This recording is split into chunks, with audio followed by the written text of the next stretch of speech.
might have just heard, it is Friday Eve here on This First Take. I love it. You like it, right? It just gets you festive, in the mood for the weekend. We are almost there. People who look forward to the weekends are people who don't have to work on the weekends. Yes. Yes. So, what you want me to say? But see, Friday Eve is good. Are you working this weekend? Yeah. Really? Yes. You There's always are? something. By the way, if I ever run for office. Are you office, in a mood today? I'm going to run, I feel like you're Molly, in a mood today. Yes. I'm going to run for office one day on a platform of Wednesdays off. I have a whole theory about this. Turn Monday and Tuesday into Thursday and Friday. Wednesday off, and then Thursday and Friday is great as always. And you compensate by adding 2 hours to each day of the work week. Longer hours during Monday, Tuesday, Thursday, Friday. I enjoy that. That's my platform. Let's move on. But are you in a mood today? I need to know. You're okay? I'm fine. It depends. It depends on whether or not y'all get on my nerves. Well, that's the point, isn't we it? already have. It's always good to see you, Stephen. All right, coming up. Rapper T.I. will be in the house. He has a new EP to tell us about, plus a lot of social issues and Atlanta sports to get into. Please stay tuned for that. But first, we begin with the Jets' Brandon Marshall and wide receivers uniting. Marshall came to the defense of Odell Beckham after Ben McAdoo criticized Beckham last week, saying that OBJ needed to be, quote, less of a distraction following a sideline outburst in a loss to the Redskins. Eli Manning said after Monday's loss to the Vikings that Beckham has to play smart after another heated display. Here's Marshall. You know, those guys over there need to be really careful. Like, you know, they don't need to be speaking out on their teammate. They need to keep that in-house because they could lose him, you know, and I'm being honest. Like, they need to rally behind him and give him the support he needs and handle that stuff in-house, whether good or bad, because whether they like it or not, he's the best player on that team. Max, do you like that Marshall said this? Nope. And I love me some Brandon Marshall, and I agree with his point. As a Giants fan, I know why Coach is saying this, McAdoo, and Giants are saying this about Odell, but I think they can make the same point and couch it in language that makes it more supportive of Odell, that makes it more us against the world. And that's what Brandon Marshall's identifying, and I love listening to him opine about football. I think he's an excellent broadcaster, not only an elite wideout. But I know what you're doing here, Brandon. Stop. Oh, honestly, I'm just telling you because, you know, you could. No, this is not Dez Bryant, who, you know, a real rival of the Giants, the Cowboys. But Dez Bryant, when you hear him talk, he's talking as a receiver. Look, this is emotional. Receivers thrive on emotional. Maybe people don't understand. He's talking as a fellow receiver. I get the distinct impression here that Brandon Marshall is talking as a New York Jet, as an intercity rival, as a guy who's kind of throwing shade at the Giants, even though it's consistent. I know this is what makes it so dastardly and effective here, what he's doing, undercutting the Giants. Even though it's consistent with his philosophy, you know Brandon Marshall, you bring it up all the time, Stephen A. Boy, if he's your quarterback, if you're his quarterback, doesn't matter what you do or who you are, he's got your back. Brandon Marshall's all about team, defending his teammates, us against the world. But us against the world is also consistent with throwing shade at another team, particularly one that vies for the affection of the city in which you play. And here, I think he's actually trying to sow seeds of discontent with the Giants. I think you're wrong. But I don't blame you for that because you're so preoccupied with the Giants that you may not have paid attention to a New York Jet who also happens to be a former Chicago Bear, who also happens to be a former Miami Dolphin, who also happens to be a former Denver Bronco.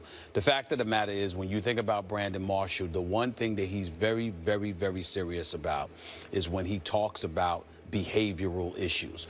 All of that team stuff, NFL stuff goes right out the window when it comes to this guy on that particular issue. That's when he really gets deep. Now, I joke with him all the time about him wearing those pom-poms for his quarterback because God knows Jay Cutler should miss him because he didn't need a sports psychologist after being with Brandon Marshall because Brandon Marshall was Jay Cutler's own personal sports psychologist. He was the guy that lifted him up. He was the cheerleader. He was the mentor. He was everything to this guy because Jay Cutler had the ultimate dude that would go in the abyss to lift him out and elevate him to reality, okay, and relevancy rather. But when it comes to issues of anything mental, Brandon Marshall gets incredibly serious, very, very introspective, and he personalizes everything because he imagines the things that he had to endure. His troubled past had a lot to do with what he terms a mental illness. And he's spoken eloquently on this show and various other shows about that. He is very serious about it. He's not playing around. There's no ulterior motive. There's no agenda to it whatsoever. He really believes that the Odell Beckham Jr. is emotionally, I don't want to say damaged or anything like that because I think that's too strong of a word, but he's somebody that needs that support right now. That's where Brandon Marshall is coming from because and if you need to be concerned about anything, it's the seriousness with which Brandon Marshall is addressing it, Max, because what I suspect, I don't know because I have not spoken to Brandon Marshall about this. Last time I spoke to him was a few weeks ago. But Brandon Marshall, from me knowing him the way that I do, Brandon Marshall is sitting there and he's looking at Odell Beckham Jr. and he's saying, look, man, he's going through some things. He needs some support. Y'all don't need to be throwing him under the bus. You need to be there to uplift him. You need to be there to support him. That's where this is coming from. If in fact that were the case, and I would like to believe you're right, I like Brandon Marshall. I don't think you should like it, though. I like Brandon Marshall a lot, as I said, as a TV broadcaster, not let alone, obviously, a tremendous receiver. But if that were the case and he believed that Odell Beckham was suffering from some kind of real emotional disturbance, then simply saying the team needs to support him in kind of vague terms, in other words, don't publicly criticize, is one thing. I think if he were coming at it from that point of view, he would say something like the team needs to offer him, you know, mental health support or otherwise more kind of approach the problem more seriously, not simply say, hey, the team doesn't need to be publicly criticizing. Well, he's saying because a lot of times, usually guys that are troubled a bit emotionally, not mentally, but a bit emotionally, those are the kind of situations that really lead to their demise. When they feel like they have no support, there are certain people that need that support. Everybody can't, you know, I hate to personalize it, but everybody can't be me. I don't give a damn most of the time, so I'm a bit different. But somebody like an Odell Beckham Jr., a T.O. to a lesser degree in years past, and others, we come to find out that they have troubled history, troubled past. They've been damaged emotionally on a personal level in some way, shape, form, or fashion. And as a result, you need to support because you will lose them otherwise. What did Brandon Marshall say? Odell Beckham Jr. is your best player. He's an absolute stud. You protect that asset. You protect that investment. You allow it, you nurture it and allow it to grow. You don't give the impression that you're going to jump ship, and you can't act like you're just going to judge him on the same level you're going to judge everybody else because he's a bit different. First of all, I think Brandon Marshall's actually being consistent because he's all about team, his team. But along the same lines, so it's not exactly hypocrisy, but along the same lines, a lot of the same people who feel, hey, a team shouldn't be talking about the player, the people who say maybe a player shouldn't be talking about another team. And especially painting an organization like the Giants, which has, since time immemorial, been run better than the Jets. It's a better organization than the Jets. They share the same town. The Giants are more popular, more successful. But again, their former players never badmouth them, etc. Right. You're playing for the Jets, throwing that shade at the Giants. But you're thinking about him as a football player throwing shade at a football organization. He's looking at it as a personal individual with some emotional and mental issues from his past who could potentially relate to what Odell Beckham Jr. is going through because he's seeing something that they may not be seeing, and he's attacking it from a deeper level, which surprises me that you haven't picked up on since the philosopher that you are as deep as you can go. I thought Dez was doing that. I thought, in fact, Dez. Dez more so than Brandon Marshall? I thought Dez was, even as a divisional rival, which is, you know, at least as big as an intercity rival, right? I thought he was really just talking from the point of view of receiver, like, look, this is an emotional. He was. I thought Brandon Marshall was talking more about the Giants' response. And let me tell you why. Normally, like, even though I still don't like the way the Giants are being a little bit overly negative and not couching their language in terms that makes it seem like it's them against the world, that it's an in-house problem. The difference here is that Odell, and this was the turning point for me on this issue, Odell gets a warning. He was right. He got hit late. He got hit out of bounds. He turns to the ref to complain. The ref missed the call. And then he complaining cost the team 15 yards. Odell's complaint about a missed call cost the team 15 yards.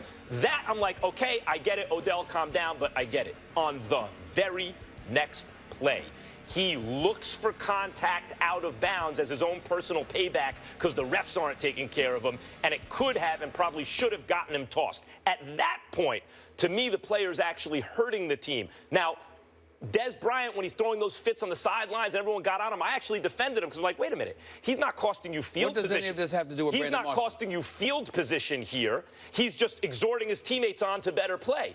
What I'm saying is Brandon Marshall being critical of the Giants for being critical of Odell is a little different because Odell actually is in a position where he's starting to cost the team or potentially cost the team. But again, you're missing the point.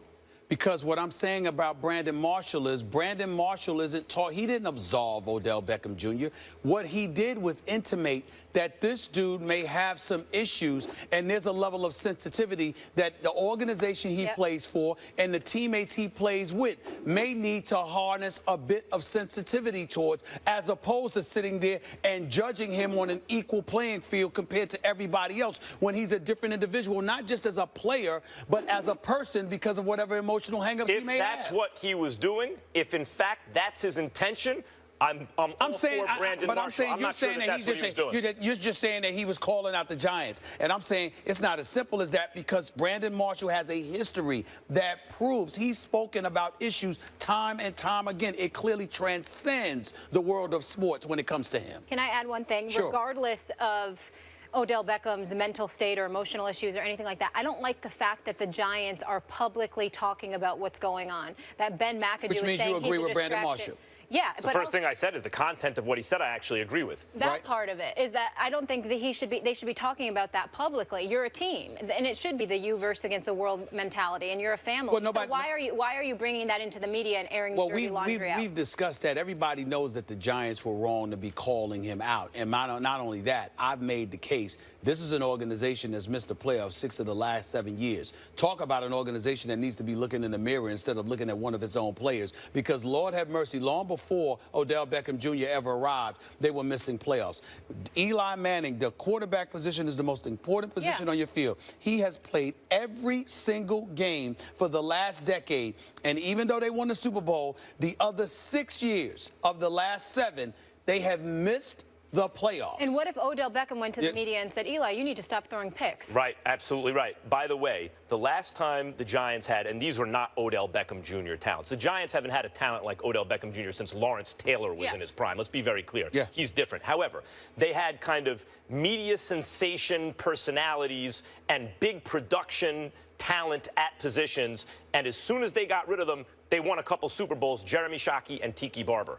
The Giants are not the kind of team that have had success with that kind of, with guys who create circus atmospheres, at least in terms of the media. They're not the Dallas Cowboys in that respect. They're much more Pittsburgh Steeler or New England Patriot kind of button-up, old school Northeast New England, family-owned franchise. Let's go. No question. Yep.